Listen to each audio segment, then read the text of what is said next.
என்ற மொழிக்கிணங்க மனிதர்கள் பிறப்பால் உயர்வு தாழ்வு கிடையாது.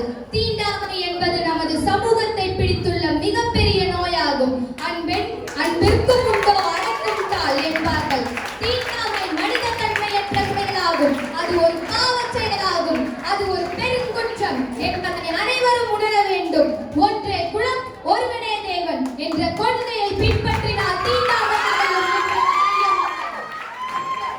அடுத்த தலைமுறைக்கு ஆணி அடிக்கும். இன்றைய தலைமுறையே விதைப்பதை நீ நிறுத்திவிட்டால் மட்டுமே போதும். சாதி என்ற தீயை அணைத்துவிடும். மதம் என்ற மகுடியை உடைத்தெரிக்கும். இனம் மொழி கடல் கடந்து கைகோர்ப்போம். அடுத்த தலைமுறைக்கு மனிதனாய்.